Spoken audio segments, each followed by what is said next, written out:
पर उस साधक की क्या गति होगी जिसका मन, बुद्धि, चित्त, अहंकार ये वश में नहीं है, और वो साधना करता है, नाम जप करता है, सत्संग करता है, स्वाध्याय करता है, पर इंद्रिय विजयी नहीं है, मन विजयी नहीं है।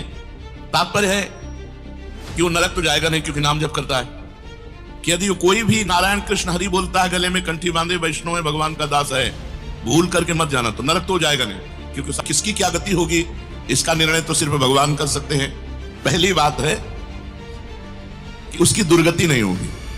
जिसको अंत काल में भगवान का स्मरण नहीं होता, उसका कहीं पतन तो नहीं हो जाता। भगवान जुड़ना देखते, तो भगवान उसका पतित होना नहीं देखते, भगवान उसका चित्त से जुड़ना देखते हैं। राहत न प्रभु चित्त चूक किए की, करत सुरत सवार ये की, हृदय की बात देखते हैं। जितनी उसकी स्थिति भजन में बन गई है, उसके नीचे वो गिर ही नहीं सकता।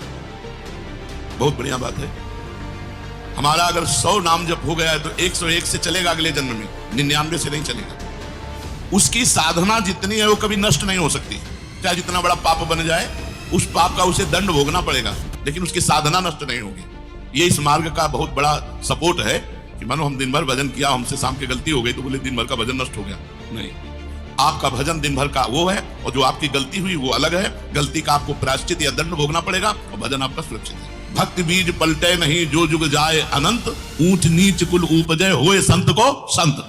वो कभी ऐसा नहीं हो सकता कि इतना भजनानंदी अब भ्रष्ट हो गया तो वो पतित हो गया, नीच और दुर्गति, अरे सब बेकार, कुछ नहीं। जो गलती हुई उसका दंड मिलेगा, और जहां से वो भजन कर रहा है वहीं से उसकी भजन की स्थिति आगे बढ़ेगी, और ये उसका आखिरी जन्म होगा। तेजी से भजन करके भगवत प्राप्त हो जाएगा। तो अर्जुन जी ने पूछा था कि फिर क्या उसका पतन हो जाएगा? जो भगवान का भजन करता है, भगवत प्राप्ति नहीं कर पाया, मन वश में नहीं हुआ, इंद्रिया वश में नहीं हुई, तो भगवान ने उत्तर दिया, वो ऊंचे के लोकों में जाकर खूब सुख भोग, जिन भोगों के लिए लालायित रहा था वो सब भोग मिलेंगे, और अंत में श्रीमानों के घर में, कुलवानों के घर में जन्म लेकर भक्ति का ऐसा वातावरण मिलेगा कि जन्म से ही भगवान के भजन में लगकर वो इस जन्म में भगवान को प्राप्त कर लेगा।